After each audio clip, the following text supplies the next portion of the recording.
I'd like to welcome everybody to this meeting, and just first and foremost, just want to let everybody know that Westwood Media Center is recording this presentation tonight, and we'll be posting it no later than tomorrow afternoon for all to view. Again, thank you all for attending. Unfortunately, we're doing this through the Zoom platform, but our hopes are to host a public meeting very soon in the near future. It's been a while since our last meetings pertaining to the Canton Everett Forbes traffic calming project that was implemented almost 6 years ago, as there were several meetings leading up to and following that specific project. Throughout that project, discussions and inquiries came about on several occasions regarding a sidewalk and the feasibility of such. That said, about 2 years ago, the town was able to acquire funding that enabled us to be in a position today to embark on a design of a sidewalk with pedestrian accommodations along the Canton Street corridor. We have since hired TEC to begin this work. TEC is a great firm that we've used on several occasions. They successfully helped and assisted with the town completing a number of successful projects, including some Complete Streets program work, along with the Downey Safe Routes to School work, and did a fantastic job at the same time of designing a very tasteful project along the Gay Street corridor. I just want to make it clear to everyone that this is a first of several meetings the town will host to solicit feedback, hear concerns, and hopefully move forward in a very positive direction and design a very desirable project along the entire corridor that could be funded potentially at some point in time by a statewide funding mechanism. I want to stress to the entire crowd, and I've mentioned this on several occasions during some specific individual phone calls, that again, we're at the very early stages of this work. Our goals and objectives here are to be as inclusive as possible, as transparent as possible, and hopefully incorporate some ideas, some thoughts, make some adjustments throughout the course of this endeavor to really accommodate and make a very desirable project come to fruition at some point. Again, early stages, and that said, I will turn it over to TEC to present. In today's attendance from TEC, we have Mike Myers, Jonathan Rockwell, and Jake Carmody. Jake, that said, you're off and running. Thank you, Todd. So just for everybody to know, I'm going to walk through our proposed improvements, or the preliminary improvements to Canton Street. And then afterwards, we will open the project up for Q&A. We found that the best format is using the Q&A options on the Zoom link. So if you have questions, feel free to type them into the Q&A. And after we go through the slides, we'll answer as many questions as we can as time allows. So the project we're talking about on Canton Street extends from the East Street Rotary to University Ave on the southern end. It's shown here in red on the right side of the screen. And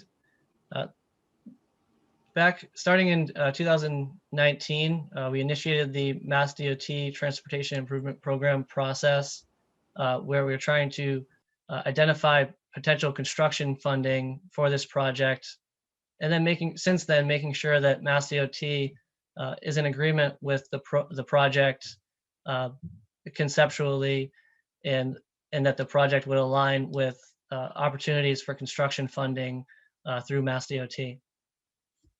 Since that time in 2020, we developed a preliminary design, and that's what we're here to discuss with you tonight. Some of the project goals and objectives are provided on this screen. The first one here is to ensure infrastructure asset longevity. And really what we mean by that is that Canton Street is tired. It needs to be repaved. A new drainage system will be necessary. And improvements would also include curbing along both sides of the road to better maintain the shoulder of the roadway. While we're out there making improvements to Canton Street, there is a great opportunity to implement accommodations for bicycles and pedestrians. Today, there are no bicycle or pedestrian accommodations, and that was identified back in 2015 through the traffic calming community outreach that there's, or starting back then, that there's a need for bicycle and pedestrian accommodations and infrastructure along the corridor. The traffic calming islands that were put in back in 2015 have been identified as being very effective, and a successful project will aim to keep the traffic calming islands and to continue that method of traffic calming along the corridor. And we do have to face the facts. If we put in bicycle accommodations and pedestrian accommodations, that's more space along the corridor that will be needed rather than just providing space for vehicles. And we will aim to preserve the character along the corridor as much as possible. So really that points to a lot of the project considerations, is that the corridor is very aesthetic. It's tree lined and stone wall lined. There's a good tree canopy in some parts along Canton Street. People have front yards and gardens that come down to the roadway. And we also want to make sure that the driveways are comfortably accessed for private driveways. In regards to stone walls, we will be working with a landscape architect to make sure that any stone wall that is impacted is restored in a way that is consistent with the current conditions, and so that at the end of the day, the stone wall looks and feels the same way it did before the project. And we also would want to put back stone walls or keep wherever there are stone walls today. There would be stone walls tomorrow along the same stretches of roadway. However, those walls may be impacted as part of the construction operations, so we will be extra sensitive to how those walls are impacted. There are also trees that I mentioned along the corridor, and we'll be working with an arborist to help identify measures to protect the trees as much as possible and preserve as many trees as possible. But we will be taking up space along the corridor for bicycle and pedestrian accommodations, so there will be tree impacts, and the goal of the project will be to balance those impacts as much as possible. So let me just orient you with this slide. We've got the East Street Rotary is all the way on the left side of the screen, and Canton Street's running left and right on the screen. And as I go through the slides, the improvement, the graphics will be heading south along Canton Street. We've got the Downey School is on the bottom left here. Downey Street, which heads to the Downey School on the bottom left of the screen. And what we show for improvements will be that the roadway will be repaved and new markings will be put in. Between the East Street Rotary and Metcalf and Downey Street, a sidewalk with granite curbing will be put in on both sides of the road. And once we get south of Metcalf, on the east side of Canton Street, or on the top on this slide, a separated shared use path will be put in along all of Canton Street. This path would be about 10 feet wide and separated from the roadway with a granite curb and a landscape buffer. You can see that by putting the bicycle accommodation separated from the roadway, we are generally maintaining the pavement width along the corridor. This will help for the traffic calming islands to be effective. And on the west side of the road, or on the bottom side as the screen is oriented, the project will include a concrete sidewalk with a granite curb along the entire stretch of Canton Street. Here's a visual representation for if you're heading south away from the East Street Rotary. On the left side is the existing condition, and on the right side is a visual representation of what the proposed improvements could look like, maintaining the existing traffic calming islands. And in this section, before you get to Metcalf and Downey, we've got a sidewalk with granite curb on both sides of the street. Once we get south of Metcalf on the left side of the screen, left side of the image, that space for pedestrians would turn into a space for pedestrians and bicycles, which you'll see on the upcoming slides. So as we continue south, the shared use path continues along the east side Where we have space within the right-of-way, additional buffer will be provided between the shared use path and the roadway. The sidewalk on the west side would continue adjacent to the roadway. And wherever we have traffic calming islands, we will continue to maintain those traffic calming islands. You can see here a visual representation of what those improvements could look like heading south on the approach to Blue Hill Drive, the area of the previous slide. What I want to point out is that the right-of-way today is considerably wider than the existing roadway. It's about 50 to 60 feet wide along Canton Street. On this slide, it's shown here in orange, and the roadway is only about 30 to 34 feet wide today. There's certainly an opportunity to provide a lot more space for all users, for bicyclists and pedestrians, in addition to just the space that's being provided for vehicles. As part of the project, we'll look to implement the best locations for pedestrian crossings, for access to the shared use path, and just for better connectivity for bicyclists and pedestrians utilizing the corridor. For example, connecting the new sidewalk on Forbes Road up to getting those users across the street over to the shared use path might be a great spot for a new crosswalk. And that's going to be continued to be looked at and considered all of the best locations and to provide best neighborhood connections and accessibility and access.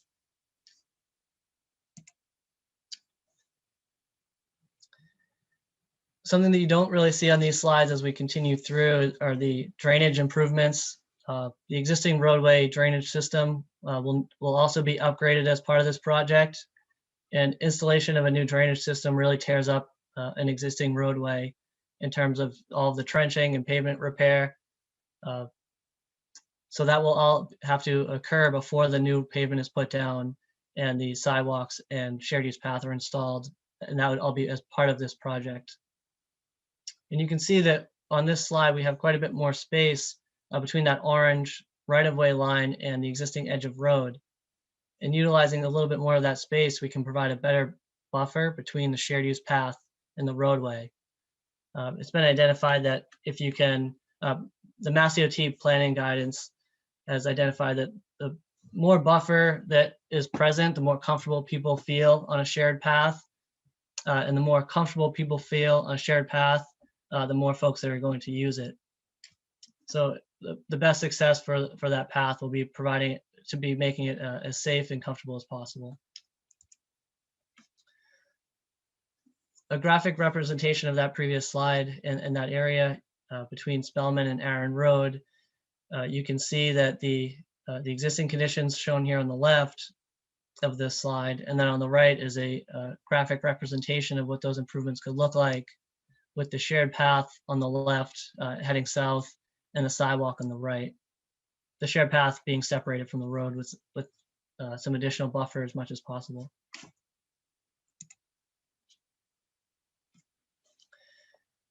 And then we continue south past Everett Street. You can see at the Everett Street intersection, something that could be included would be trying to blend the benefit of the raised medians for traffic calming with space for pedestrian refuge at crosswalks. So something as the project, the design develops, looking at more opportunities for the best placement of the crosswalks and how to blend those with the best placement of any additional traffic calming islands that would double as a pedestrian refuge.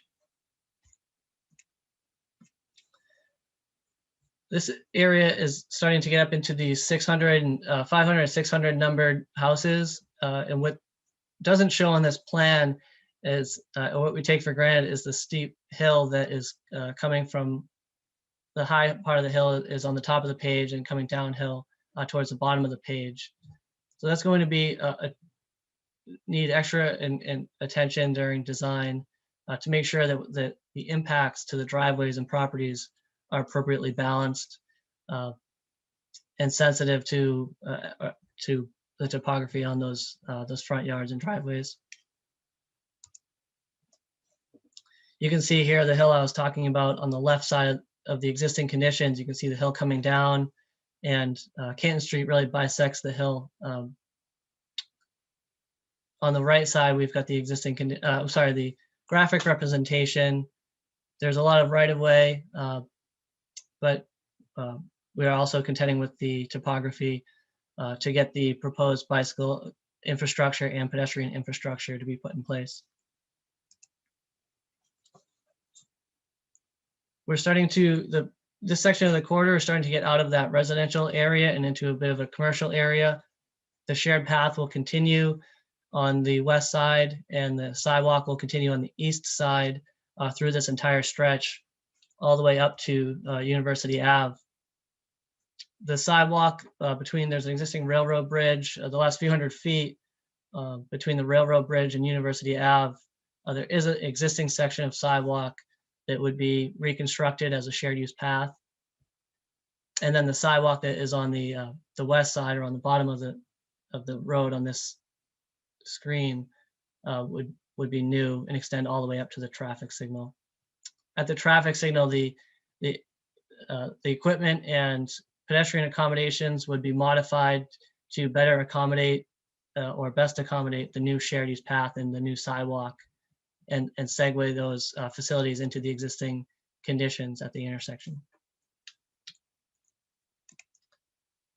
In terms of a project timeline, as Todd mentioned, we're really at the beginning of the early stages of the design, and really the beginning of the community outreach. So that's where we are tonight, the first community outreach meeting for this project. From here, we are going to begin developing the 25% design plans, which are, it's the first set of plans that are submitted to Mass DOT for Mass DOT to review the plans and provide comments.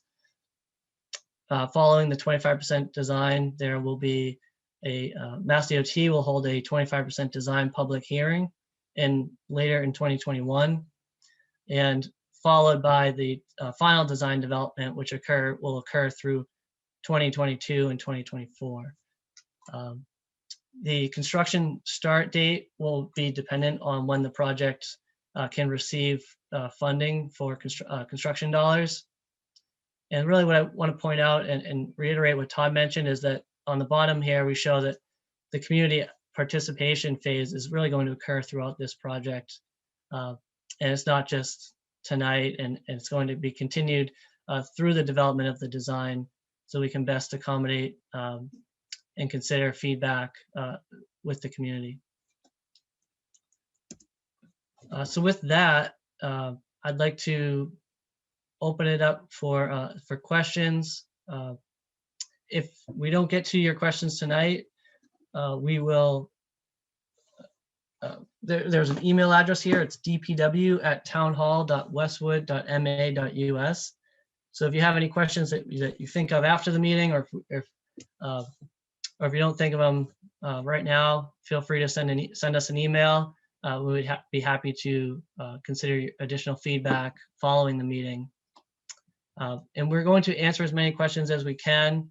We're trying to not take up everybody's night. We're looking at 6 o'clock as a great target.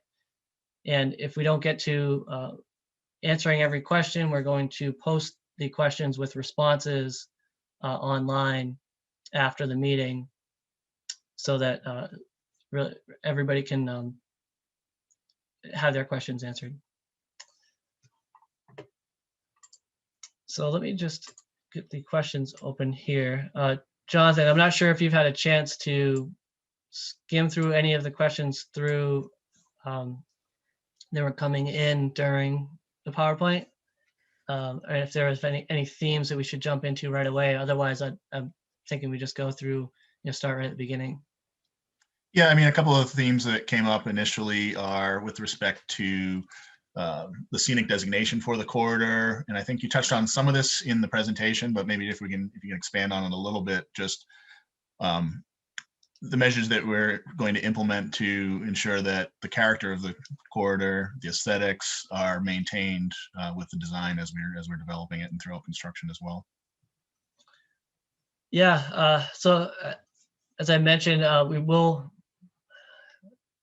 wherever we have stone wall impacts, for example, or there are stone walls today, along that stretch of road, we'll put back stone walls consistent with the stone walls that are there. Uh, the location of the stone wall relative to the street in some locations may have to move one way or the other to provide accommodations for the installation of the shared use path or the sidewalk. Um, so there is going to be a balance there. We're going to try to limit those impacts as much as possible, but we're also trying to provide a great, safe, usable space for bikes and pedestrians in addition to the vehicles.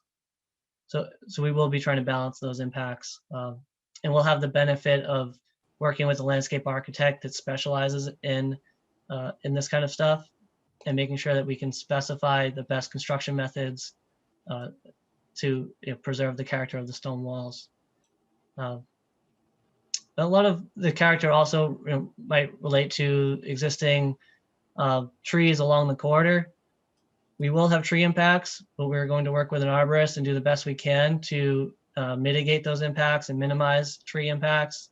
We'll also be looking for opportunities to, if we create space between, say, the shared path and the roadway, there could be space to put in new trees and new plantings that will be appropriately spaced.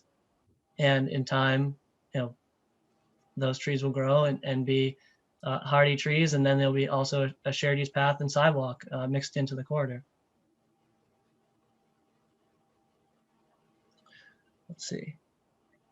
There's a couple of questions on safety and particularly related to speed, the current speed limit. Could it be changed or posted more often, more frequently?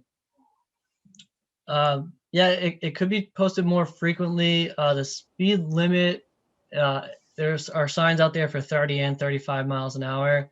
The speed information that we gathered through traffic counts identified that the vehicle speeds were between 35 and 40 miles an hour that were measured.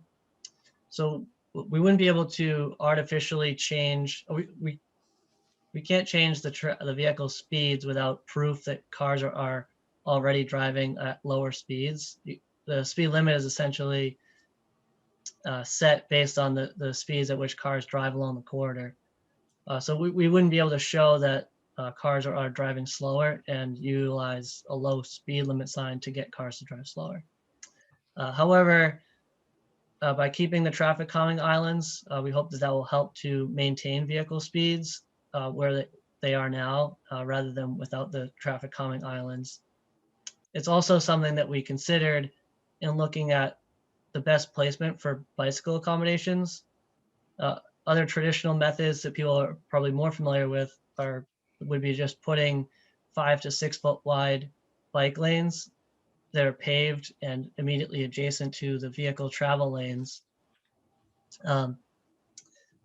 That creating that wider pavement width would encourage faster speeds and could negate the effectiveness of these existing traffic calming islands. And I'm not sure, I'm just hypothesizing that maybe the folks that are concerned about vehicle speeds are the ones that are trying to walk in the shoulder of the roadway today. So hopefully the installation of a granite curb with a sidewalk or the shared use path that's separated from the road will help alleviate some of those concerns for the users that are walking and biking along the corridor today. Jay, can I just chime in too? I just want to go back just to the concerns regarding trees and rock wall impacts.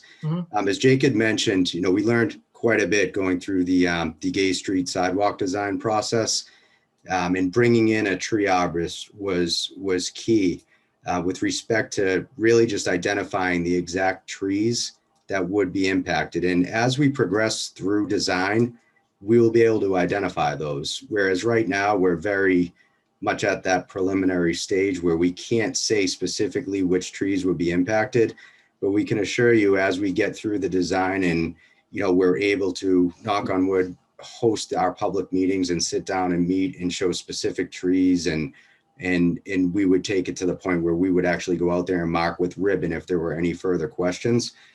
With respect to the rock walls, I guess our theme, and it'll be easier to do with respect to this layout versus that we were dealing with Gay Street, with respect to keeping what's out there existing, be it might be moved, but it's not going to disappear.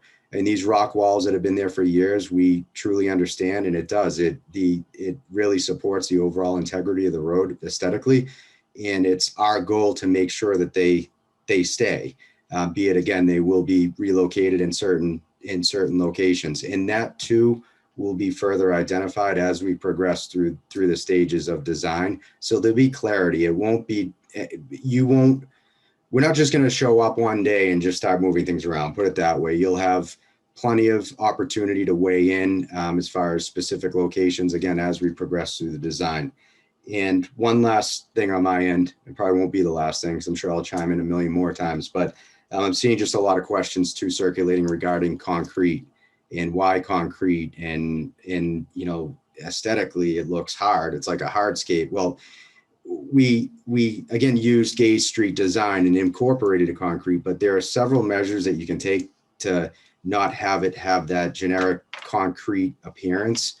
We can tint it various colors. It could go from gray, it could go to brown, it could go to various tints of a rusticy color to anything that you would want within reason, obviously, but just to take that concrete hardness out of it and make it more of a rusticy, scenic-y. There's a tremendous benefit to using concrete panels versus that of asphalt. The asphalt deteriorates at a much faster clip. From a maintenance and a preservation standpoint, concrete is just there. It's more durable. And when you have to replace a slab or two, it's a much easier process, both aesthetically and structurally speaking, to just cut it out and replace it and reinsert a new pad of whatever length or width that you had to do.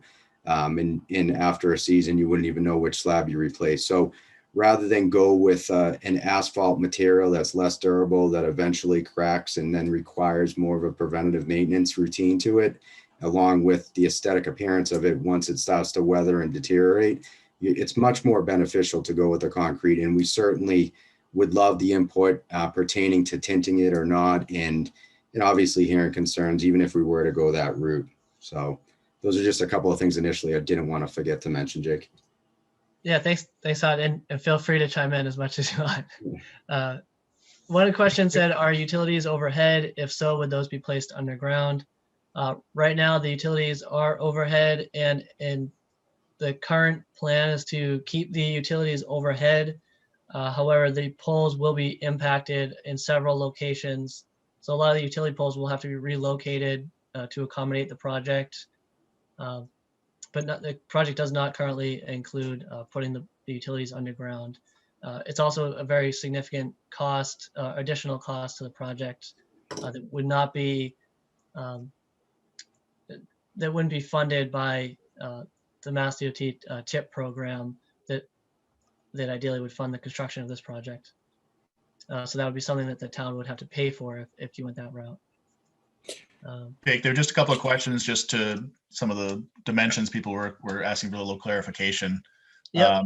The sidewalk on the west side of the roadway would be typically 5.5 feet wide from the face of curb to the back of sidewalk. That's and right. The shared use path itself proposed on the easterly side of the roadway would typically be 10 feet. There may be in some areas a need for a little bit more flexibility there to potentially reduce that to as little as 8 feet for short segments to avoid, kind of critical constraints that are encountered at individual areas. And then the shared path that is on the east side, the project would aim to have at least a 2 or 3 foot minimum buffer between the roadway and the shared path. But really the desirable buffer would be 5 feet or more if space permits between the shared path and the roadway. Jake, I just wanted to chime in too. I saw a few questions about the existing roadway and the right of way and whether or not there are going to be impacts beyond the right of way. So could you just speak to that our goal is to obviously keep this project within the right of way? Yep. So the project is certainly So the existing right of way, the town-owned property is relatively wide. It's about 50 to 60 feet along the corridor. The proposed cross section with the shared path and the sidewalk is between 40 and 50 feet for the most part along the corridor. So with these improvements, the proposed cross section could fit within the right of way. However, there's going to be several locations where just when you're tying in the back of sidewalk or the back of the shared use path and trying to blend that the topography into the existing front yards, there will be temporary impacts to properties. And we're trying to tie in new into the elevation of the shared path with a driveway would also cause for some impacts beyond the right of way. So for the most part, it's going to be temporary impacts beyond the right of way lines.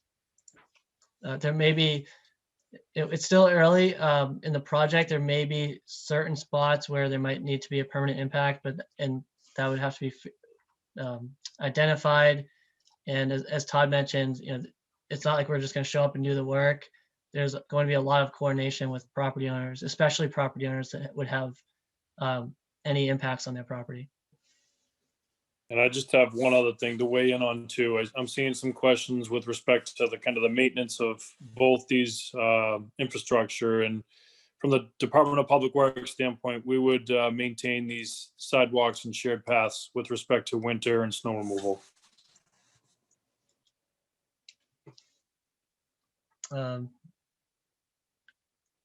Jake, there's a couple of questions about why concrete on one side versus asphalt on the other side for the mixed use, and then why not sidewalks? Just call them true sidewalks on both sides of the roadway. And then I'll just speak quickly on one question that came up: where are there concrete sidewalks in Westwood? You go down Smith Drive, go up and down Washington Street, up Pine Lane, Route 109, Pond Street. So there are several locations for people to view concrete sidewalk that we have incorporated in the town's infrastructure. But Jake, if you could speak on behalf of, why the asphalt, why concrete on the other side, and why not just two sidewalks? Yep. So in terms of material, for shared use paths, it's been pretty common practice to use asphalt. In terms of snow removal, you can actually drive a truck down it and plow it. So it'd be easier for snow removal for the plow. It's also for the rideability for bicyclists. You don't get that little bump at all of the expansion joints, every 5 feet if you're on a bike. Additionally, with that 10-foot wide path, it's a lot of material to put down, and there is some cost savings with asphalt over concrete. So those are some of the reasons for asphalt for the shared path. And then in terms of why not just sidewalks, the project is aiming to provide accommodations for bicyclists in addition to just pedestrians. If the project just used standard width sidewalks, those wouldn't be appropriate for bicycle users, and the bicyclists would be left to using the street. So really, it wouldn't meet the goals of the project to accommodate bicyclists, to only provide sidewalks, standard width sidewalks on both sides.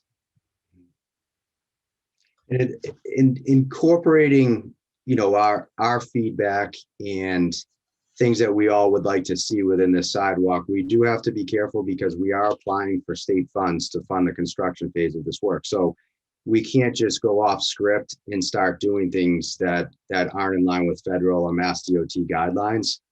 So that said, our goal obviously is to incorporate and address concerns that residents might have, try to do what we feel the town of Westwood feels is aesthetically and functionally speaking the best option, but we have to stay within the parameters also of what, again, the federal guidelines and Mass DOT guidelines suggest, and we have to adhere to.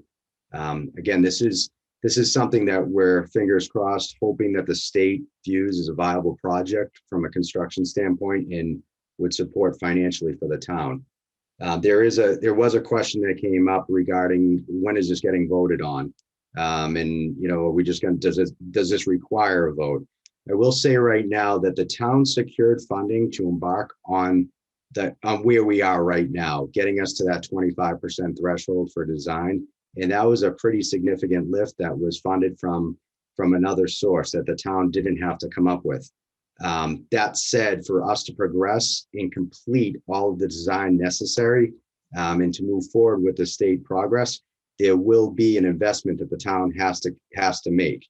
We will have to come up with some funding, a capital amount to proceed with the remainder of design after we progress through the 25% benchmark. And that would require a vote. So, it's our goal here, again, soliciting feedback, start on this process, get us to a 25% level, then embark and hopefully proceed to a town meeting platform where we could vote to approve the remainder of funding necessary to complete our design, and hopefully have the support behind us with some positive momentum that we create now, and harness that and gather it and take it through the town meeting process to vote on the funding to complete the remainder of the design. As of right now, that would, prospectively speaking, be the only quote unquote vote that would need to be had throughout this process. As far as voting to just move this whole thing forward and it's done, that's not going to happen. It's more or less we're setting the stage to vote to complete the design moving forward over the next couple of years. Thanks, Todd. There's a question on here about the mixing of bicyclists and pedestrians on the shared use path, with the explanation that the bicyclists or the person that made a comment with concern that the bicyclists will be riding too fast for using that same space with people that are walking. So I just wanted to point out that really the goal of the shared path isn't to just provide a space for bicyclists that are on 10 speeds going as fast as cars. It's really to try to create a space that everybody feels comfortable using. A very small percentage of people are comfortable riding their bikes in the street, even if in a bike lane in the street, where the shared use path could draw people that are maybe want to ride bikes with their kid to get their kid to school, or maybe head over to University Ave, or just get around the neighborhood. So really trying to create a space where everybody feels comfortable riding a bike. So not targeted so much at the high speed bicyclists. Jake, there's a question regarding, that kind of speaks to like the right of way and individual property impacts. Says, will homeowners with property on Canton Street be informed about what on their property will be affected? As the project gets much further along into the final design stages, the town would be meeting with individual property owners to discuss impacts to their individual properties. But throughout the design process is going to be an ongoing collaboration and outreach to the community, where as those details are developed, where grading limits are expected to be, et cetera, subsequent meetings will hopefully allow for a different forum where we can have one-on-one discussions with individual abutters to talk about those specific impacts. But again, that's down the line as more design details developed. Jake, I'm sorry. Good. Go ahead. There was a comment too, referencing bicycle lanes, pedestrian accommodations. Where would they link up to? As I mentioned earlier in the presentation during the introduction, TEC did a fantastic job in assisting the town with a couple of successful complete streets projects, one of which incorporated bicycle lanes along Blue Hill Drive. So as far as linking up to anywhere, that would be a perfect opportunity to tie into a state-funded project and incorporating this concept with doing so. Yeah, and then there's also at the southerly end, the shared use path where it meets University Ave. There's going to be a project that will include bicycle accommodations heading south of the intersection there in the street, on-street bike lanes, past University Ave on Canton Street. And then another recent comment pertaining to, this project just appeared out of nowhere. I think Brendan could attest to this as well. We field several calls daily, weekly, monthly, annually here at Public Works. And the number of phone calls that I've received, and even attending pedestrian bicycle meetings, just the calls or questions that I've had pertaining to a potential sidewalk along the Canton Street corridor are numerous, countless. It's something that a lot of residents have certainly reached out to us for and expressed a high level of interest in. From a connectivity standpoint, it would offer that. And what I did want to mention, that in conjunction with this project, there is a gap of roadway along Downey Street where there would be a gap, obviously missing a sidewalk connection. It goes from Booth up to Canton Street itself along Downey Street. So as part of this project, if we could somehow come up with another funding mechanism in conjunction with this project, or perhaps we utilize some of our Chapter 90 funding to construct that portion of sidewalk, now you would have full connectivity essentially from, you could go from Washington Street all the way down to University Ave via sidewalk, which I think would be tremendous in really closing out those gaps of infrastructure. There's a comment on here about that said they feel the commenter said they feel that the sidewalks on both sides of the street change the scenic feeling. Can we not just place one side a shared use path on one side with a large buffer instead of a sidewalk on the opposite side, in lieu of having a sidewalk as well? And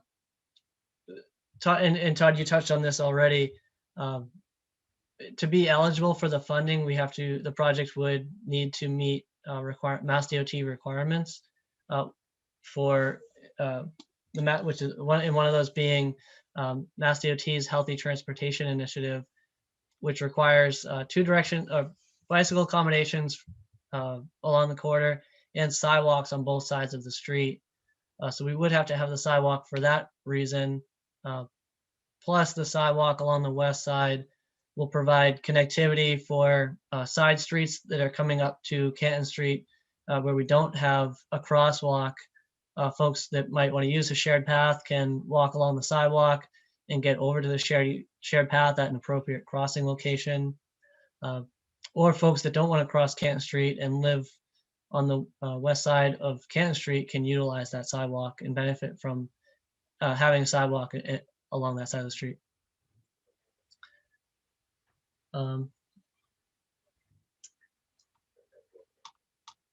Let's see. There was a comment about, can the time frame be expedited? The time frame of the project is dictated by a number of things. The time it actually takes to design the project and permit the project, but also the time that it's anticipated to secure funding for the project. At this point, the anticipated funding source, as Jake mentioned earlier in the presentation, would be the MassDOT Transportation Improvement Program. And there's a fixed amount of funding each year from the federal and state governments for that funding program. So that would only, within the time frame that funding is available, this project would seek to align the design and permitting timeline with that anticipated availability of funding. The only way to expedite it would be if there was an influx of funding into that program at some point, which at this point is unknown.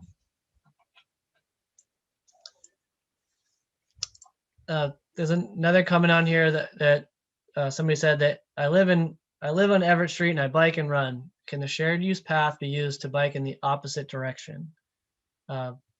And yes, it can. The shared path is appropriate for bicycling in both directions, and for bikes traveling in both directions and sharing that space with walkers in both directions. So, yes.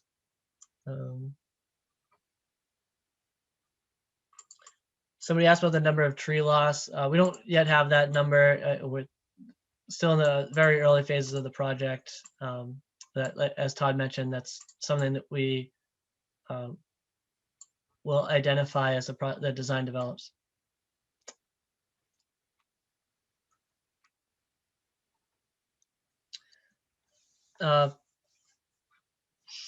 So one person said that given that the project is 2 to 4 years away, best case scenario, can something be done to make this street friendlier for crossing, such as crosswalks at Everett, Hedgerow, and a few other natural spots? I'm not sure if I mean, there aren't currently, I don't think there are currently, Todd and Brendan, there aren't currently plans to install any crosswalks in the immediate near term, right? At this point, no.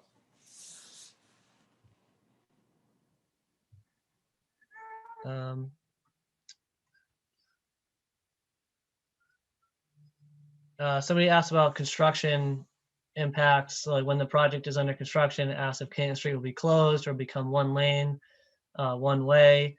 The exact method of traffic control hasn't been identified. However, the roadway isn't terribly wide today, so there likely would be a lot of times where traffic will be alternating traffic in one direction, or a detour would be put in place to allow traffic in one direction and detour cars going the other way. But that will be, those details will be developed as the design develops.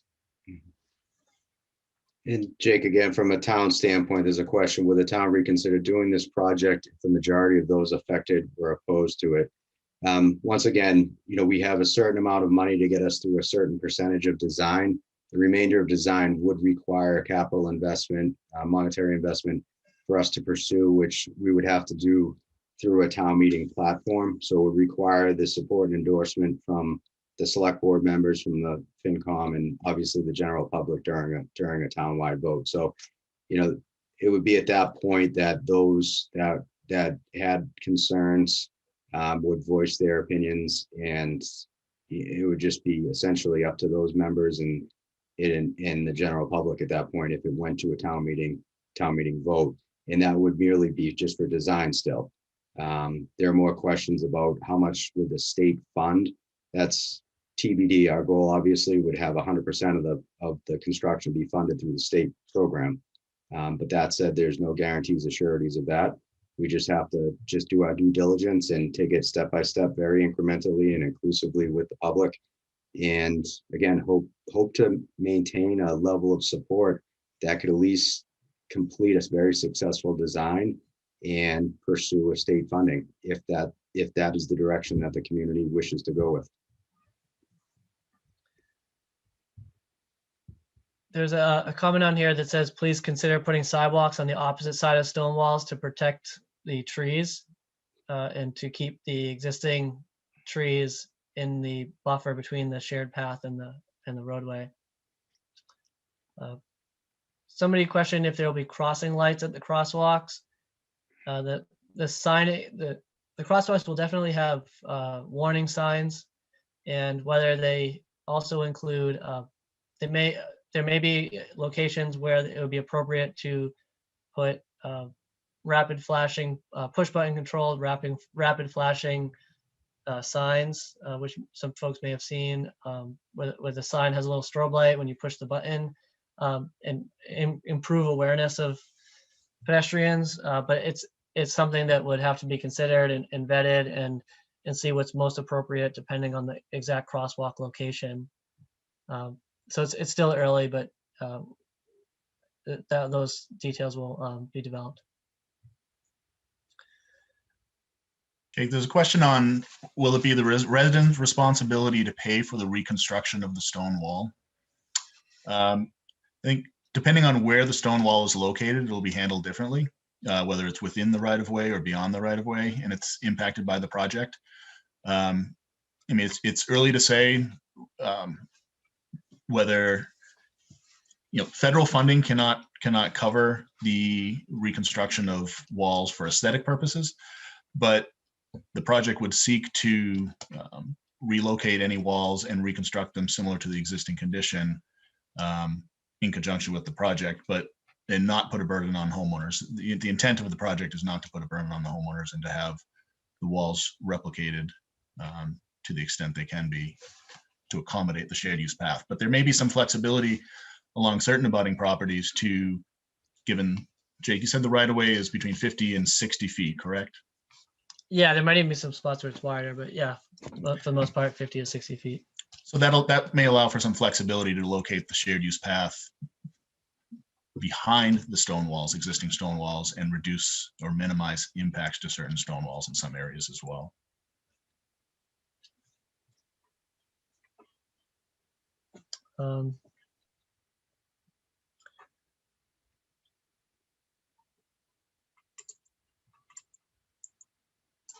Yeah, somebody commented on the visibility pulling out of side streets as it relates to tree removals and tree impacts. So that's a great observation and something that is helpful to have somebody point that out. So the project will certainly aim to improve safety at the side streets. So for vehicles that are turning out of side streets, trying to maximize their sight lines, looking up Canton Street in both directions, so that trees aren't blocking views, looking in both directions.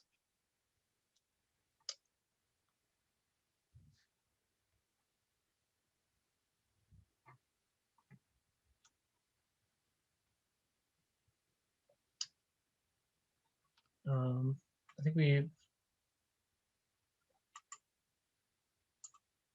there's a question on, is there a total cost estimate?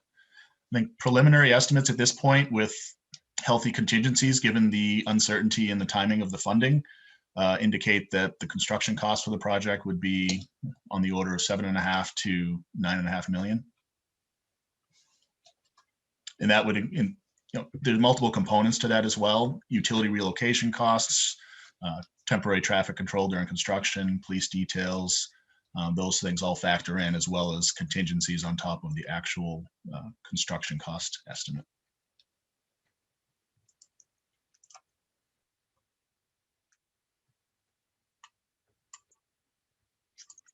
Somebody commented and asked if residents living on Canton Street have a greater vote in consideration, say during a town vote, because they are direct abutters of the project.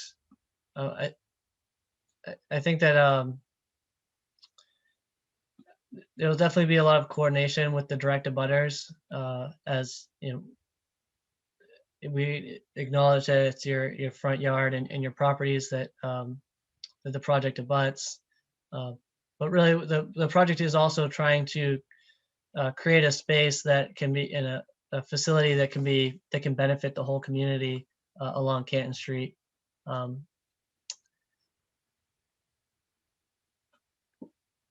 Todd or Brennan, I don't know if there's anything what do you think? No, I mean, I don't know, Chris, would you want to comment on that? I mean, town meeting is I'd defer that to Chris as far as, and my simple answer is no. You show up at town meeting, and obviously if there are numbers and support against or support for, I mean, the simple answer is no. I mean, there's no larger voice or smaller voice. It amounts to numbers is what it would come down to. But I don't know if Chris wants to elaborate even more so on that from a town meeting level. Sure. This is Chris. Good evening, everyone. Sorry about that. Can't see my screen. What I would say is, just to expand on what Todd said, anything that goes before town meeting is up to the town meeting voters. And so each voice would be weighed based and voted on based on those attending town meeting. As Todd mentioned, first we would have to go through our select board. We'd have to go through our budgeting process with our Finance and Warrant Commission. And if there was support for this, for the additional funding request for this project, then it would go to town meeting. And that's where the townspeople would have an opportunity to voice their opinions and comments regarding this project, and either their support or not support for the project. Thanks, Chris. And again, there was a comment made that we're merely pursuing this project because of the monetary value of it. And I don't know if that was referencing just it looks like a big ticket item. That's simply not the case. If this is approved, I mean, obviously the state would contribute a portion of the funding. We would hope, again, as I mentioned, that we would receive 100% of it, but that's no guarantee, and depending upon the mechanism, that would dictate. But to say that we're just going out and, you know, we want this large trophy, that's not the case. I mentioned in the introduction as well that this got brought up on several occasions over the Canton Everett Forbes traffic calming project. A lot of residents were inquiring about us actually pursuing a sidewalk in lieu of the devices that we were looking at the time. And we made promises to residents at that point that we would continue on our endeavor to look into a sidewalk and whether or not, you know, it's something that was feasible for the town to pursue. And here we are at that point. And since that time, since, you know, the 6 years have passed, and almost 7, 8 since those initial meetings had started with Canton Everett Forbes, there's been a turnover in those neighborhoods. And I know that only because of the residents that have called. It said on a number of occasions, hey, I just moved in here. I have young children, you know, they go to the Downey School. Is there any way? And please, we live off near Adams. And I mean, I could go on and on. But some of those participants are on this call, and you know, I encourage them to attend these meetings as well. But no, we're not just pursuing this to get the trophy. We're pursuing this because it's something that we've received several calls on. We're pursuing this because there's an opportunity to bridge a gap of connectivity out there. And we're pursuing this because we feel that it's a great project that would bring a lot to the community. So we don't just pursue things to win a championship. We're pursuing it because it appears to be the right thing and a very desirable project for a number of residents. Just as a matter of housekeeping, there were a couple of questions throughout requesting these slides be placed on the town's website. Is that something that can be done relatively quickly after the meeting, or? Yeah, Jonathan, I would defer all the technical to Connor. I know he is going to be posting this entire meeting. And like I said earlier, it will be posted by tomorrow afternoon. That said, I'll defer the actual slides if they could be separated, if that's the inquiry, instead of just watching the whole presentation. I'm sure there's a way to do that. And if Connor can't do that, then you guys can just send us the slide presentation, and we can certainly post that as a separate attachment. So. Okay. Yeah, from Westwood Media Centers, and the video will be posted later on tonight, if not tomorrow morning. For the slides being available, that will be not a question for me, unfortunately, to get it onto the town website. But Todd, if you talk to Tish, maybe she might be able to help you out on that end. So I'm not in control of the slides, but this video, the video link that people are accessing through YouTube, will be the same link, and it will be available pretty shortly after the meeting ends. Okay. Excuse me, Yeah, Todd. we'll work with. Oh, sorry, I was just going to say we'll work with Tish to ensure that the slides can get uploaded. And that's what I was going to suggest. If we can send that information to Tish, we can get that uploaded. Thank you. And then Jake, there were a few questions throughout just regarding basically jurisdiction of Canton Street. Is it a county road? Speaking to, again, kind of to the width of the road, can most of the improvements be done within the existing right of way? Do our initial concepts kind of give us an indication of what the extent of any property impacts might be, I guess? Yeah. So for the most part, it looks like the proposed improvements can fit within the existing right-of-way, except for temporary impacts beyond the back sidewalk or the back of the shared use path. And the corridor is a county layout, I believe, and that's something that the project will need to also coordinate with the county commissioners on the proposed improvements as well.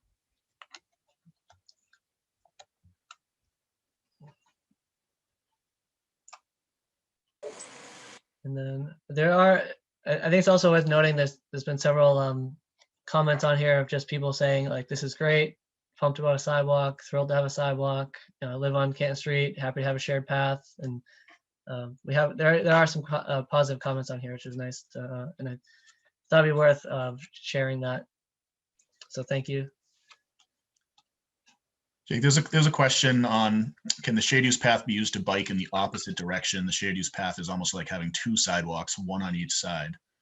Yeah, a shared use path is intended for mixed bicycle and pedestrian traffic and to allow that traffic in both directions, which is the reason why for the 10-foot minimum, wider is actually even better. But again, we're trying to balance the accommodations for bikes and peds as well as impacts to the corridor in order to kind of preserve the character and aesthetics of the corridor to the extent, to the maximum extent that we can.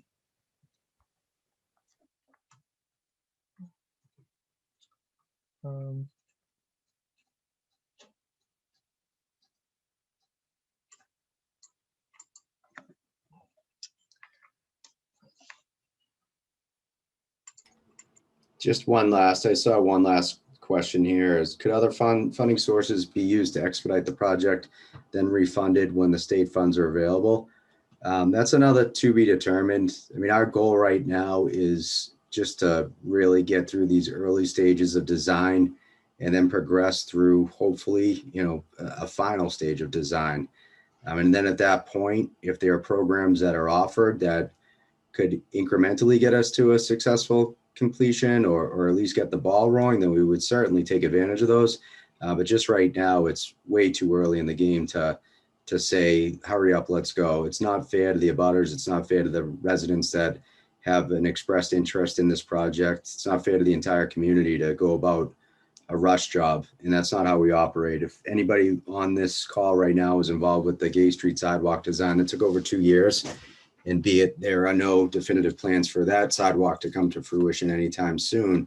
However, we did our best to incorporate, all the feedback that we received and really design a very tasteful project. And it took, like I said, about 2 years to do so. So that's how you do a project. We don't come out here like some communities and just shove a project down a resident's throat and have it just lay out there. We want to make sure it's done as tasteful as possible and as inclusive as possible and as transparent as possible. Excuse me, Todd, this is Chris. Could you just, and I know it's very early, this is the first meeting that we're having, but could someone just talk about the construction time for this type of project, and would it be done in segments, or would it be something that you would like to get done over a 6-month continuous period of time? Yeah, the project, it would likely take two construction seasons, and by that I mean between April and November for the work to occur.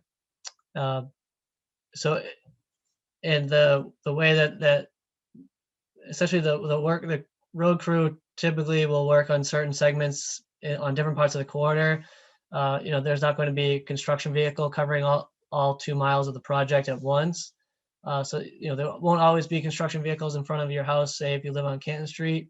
But depending on, for example, the curbing will get installed for a long stretch of Canton Street, and if while it's being installed in front of your house, the work crew might be there. But the next day they're further down the street.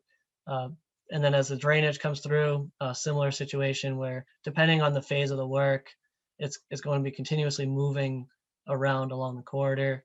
But folks could expect to have traffic disruptions between April and November for about two years.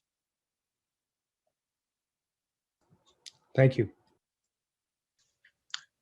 There was a comment on, since we're employing an arborist to review tree impacts and try to minimize tree impacts, we should have them consider visibility pulling out of side streets. That'll be something that's evaluated as part of the engineering design, evaluating visibility, turning in and out of side streets, as well as evaluating visibility to potential crosswalk locations. So that will be conducted as the design moves forward.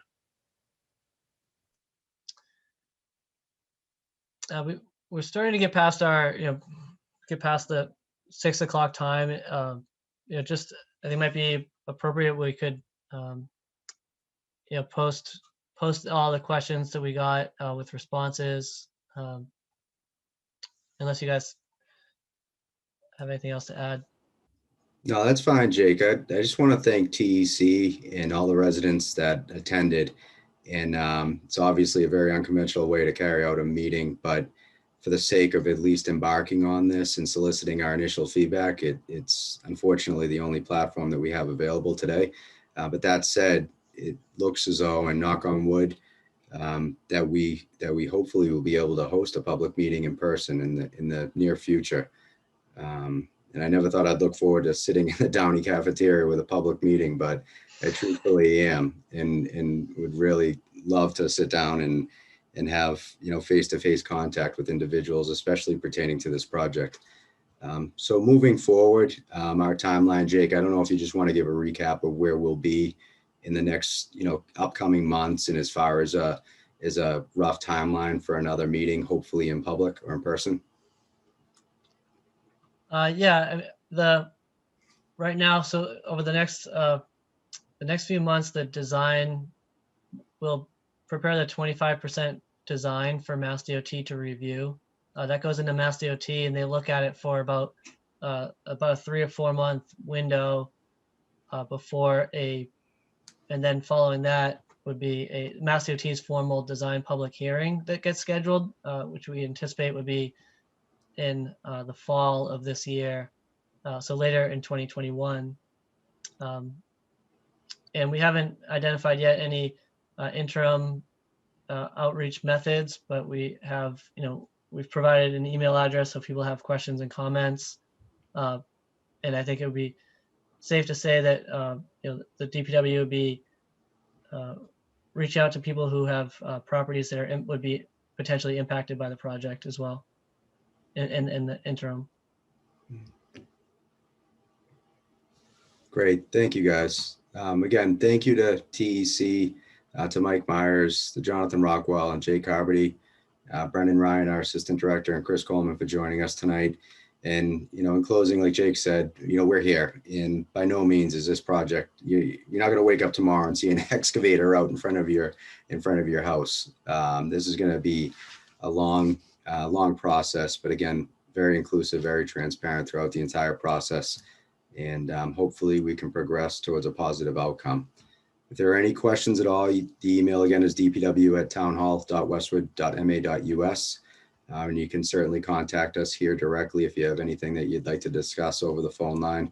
And we can certainly coordinate face-to-face meetings once we're at that point, if there are even further concerns that are better to be vetted out or discussed in person.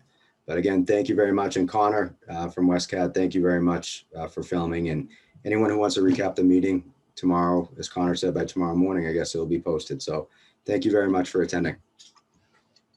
Thanks, guys. Thank you.